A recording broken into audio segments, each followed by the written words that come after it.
नमस्कार, capital TV Bihar देख रहे हैं आप। मैं हूं आपके साथ राधिका राज।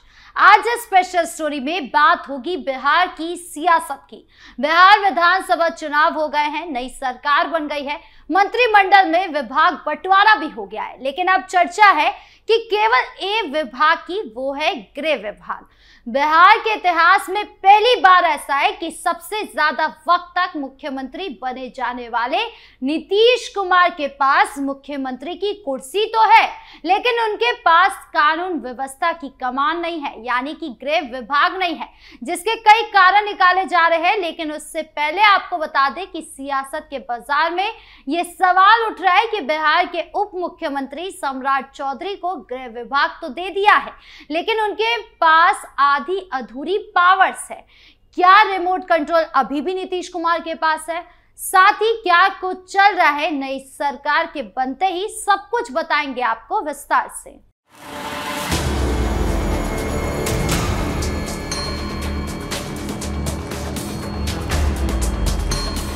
बिहार की राजनीति हमेशा से ही एक जटिल जाल रही है। कभी गठबंधन, कभी टूट, कभी सत्ता का संतुलन।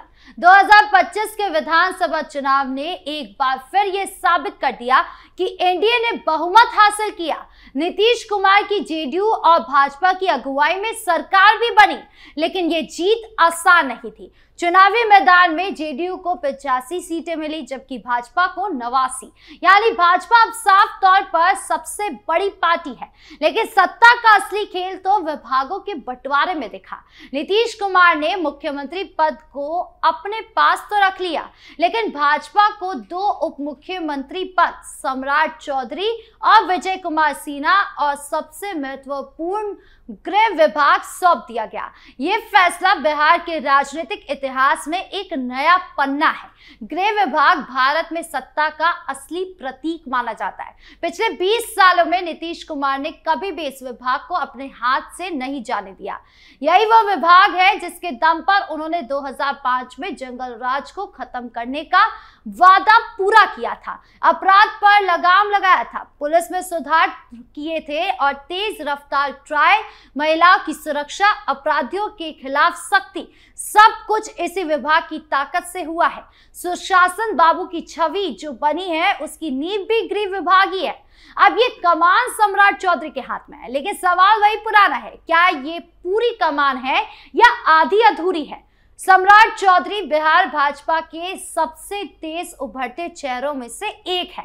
बेगूसराय से विधायक है, कभी राजद में थे, फिर भाजपा में आए और तेजी से ऊपर उठे। पिछले लोकसभा चुनाव के बाद हुए उपचुनाव में उन्होंने राजद की मजबूत नेता शोभन देवी को हराकर सुर्खियां बटोरी थी। अब उप मुख्यमंत्री और गृह मंत्री, उनके लिए ये सुनहरा मौका बन गया है। गृह विभाग का मतलब है पूरा पुलिस महकमा, कानून व्यवस्था, जेल, आपदा प्रबंधन, होमगार्ड, सब कुछ सम्राट चौधरी के पास है।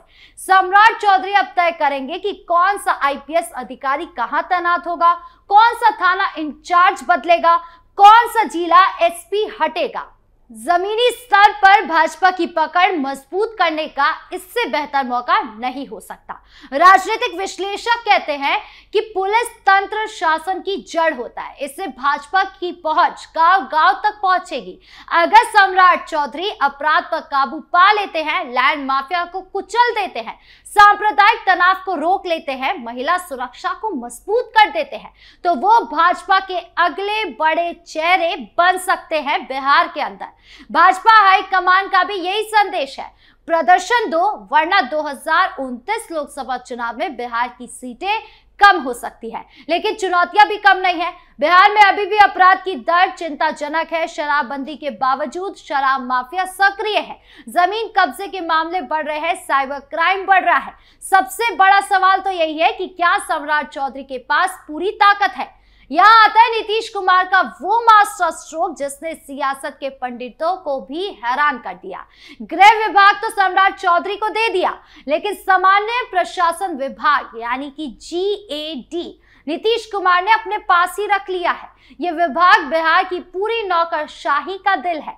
आईएएस, आईपीएस, बीएएस, बीपीएस सभी अधिकारियों के ट्रांसफर, पोस्टिंग, प्रमोशन, सजा, अनुशासनात्मक कार्रवाई सब कुछ इसी विभाग से होता है। यानी सम्राट चौधरी पुलिस को चाहे जितने निर्देश दे दे, लेकिन यह तय करना कि कौन सा अधिकारी कहां जाएगा, कौन हटेगा, कौन रहेगा, यह फैसला नीतीश कुमार का ही होगा।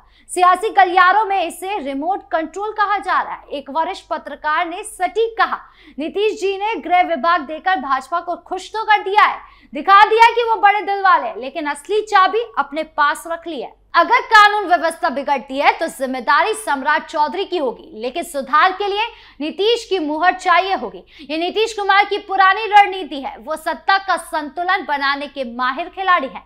2015 में महागठबंधन बनाया, 2017 में भाजपा से हाथ मिलाया, 2022 में फिर पलटी मारी और हर बार कुर्सी अपनी ही बचाई है।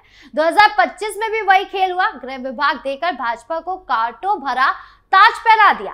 सफल हुए तो ठीक, असफल हुए तो भाजपा की छवि खराब होगी।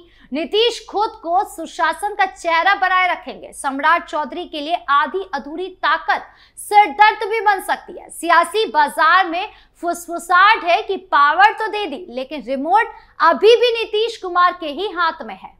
अब बात स्पीकर की। ये इस पूरे सियासी ड्रामे का अगला अध्याय है। नई विधानसभा का पहला सत्र बुलाना है, विधायकों का शपथ ग्रहण, प्रोटेम स्पीकर की नियुक्ति, फिर सियासी स्पीकर का चुनाव। यहाँ फिर बाजीगरी शुरू हो गई है। भाजपा स्पीकर पद पर पूरा दावा ठोक रही है। उनका उम्मीदवार गया से 7 बार के विधायक और वरिष्ठ नेता प्रेम कुमार है। वजह साफ है कि भाजपा के पास सबसे ज्यादा 89 विधायक है। विधान परिषद में पहले से ही भाजपा का स्पीकर है अवधेश नारायण सिंह। 2020 में विजय सिन्हा स्पीकर थे, 2024 में नंद किशोर यादव। अब फिर वही मांग उठ रही है, लेकिन जेडीयू तैयार नहीं है। नीतीश कुमार की पार्टी का तर्क है कि हमने गृह विभाग जैसा ताकतवर मंत्रालय पहली बार भाजपा को दिया है, अब स्पीकर पद हमें मिलना चाहिए। दोनों सदनों में एक ही पार्टी का कंट्रोल नहीं होना चाहिए।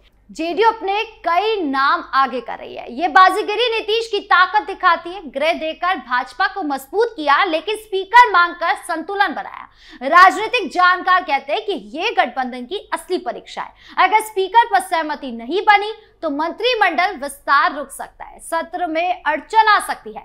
मंगलवार को कैबिनेट की बैठक में विशेष सत्र का फैसला होगा। प्रोटेम स्पीकर शायद कोई सीनियर विधायक बनेगा, लेकिन असली खेल स्थायी स्पीकर के चुनाव में होगा।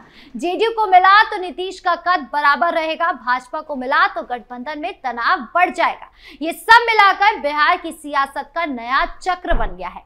2025 के चुनावों ने साफ कर दिया कि नीतीश कुमार अभी भी मास्टर हैं।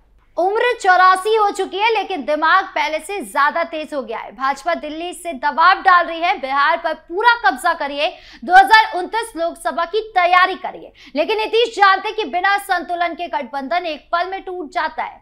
सम्राट चौधरी का उदय सकारात्मक है, वो युवा है, आक्रामक है, भाजपा के नए चेहरे हैं, लेकिन रिमोट कंट्रोल की जंग लंबी चलेगी। अगर कानून व्यवस्था सुधरी तो सम्राट हीरो बनेंगे, बिगड़ी तो नीतीश कहेंगे मैंने तो चाबी दे दी थी। स्पीकर पद पर बाजीगरी से साफ है कि जेडीयू कमजोर नहीं हुई है। नीतीश की बार्गेनिंग पावर बरकरार है। भविष्य में टकराव तय है। पुलिस और प्रशासन के बीच का फर्क कभी न कभी दरार बन जाएगा। भाजपा फुल कंट्रोल चाहेगी, जेडीयू रोकेगी, लेकिन फिलहाल गठबंधन मजबूत दिख रहा है। सम्राट चौधरी ने शपथ लेते ही बयान दिया था, कानून व्यवस्था दुरुस्त करेंगे, अपराधी को भगाएंगे, लेकिन अंदर खाने मीटिंग्स का दौर शुरू हो गया है। नीतीश के विश्वसनीय अफसरों में सलाह, ट्रांसफर, पोस्टिंग की लिस्ट तैयार रखो।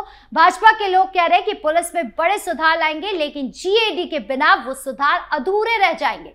स्पीकर पद की बाजीगिरी को और गहराई से समझेंगे। विधानसभा स्पीकर का मतलब है सदन पर पूरा कंट्रोल, बहस रोकना, विधेयक पास करना, विपक्ष की आवाज को दबाना। अगर भाजपा को मिला तो तेजस्वी यादव की मुश्किल बढ़ जाएगी। जेडीयू कह रही है कि हमने गृह दिया है, अब स्पीकर हमारा हक है। प्रेम कुमार का नाम मजबूत है, लेकिन नीतीश किसी जेडीयू के वफादार को आगे कर सकते हैं। परिषद में भाजपा का पहले से कंट्रोल है, इसलिए बैलेंस जरूरी है। अगर टकराव हुआ तो सत्र स्थगित हो सकता है, विधायक बगावत कर सकते हैं, लेकिन नीतीश जानते हैं कि गठबंधन बचाना है तो 2029 का लक्ष्य रखना होगा।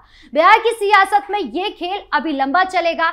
गृह विभाग का बंटवारा सिर्फ एक विभाग का फैसला नहीं, सत्ता का संदेश है। सम्राट चौधरी का कद बड़ा है, लेकिन नीतीश की चाबी अभी भी उनके पास है। आपकी इस पूरे मामले को लेकर क्या राय है, कमेंट बॉक्स में जरूर बताएं। धन्यवाद।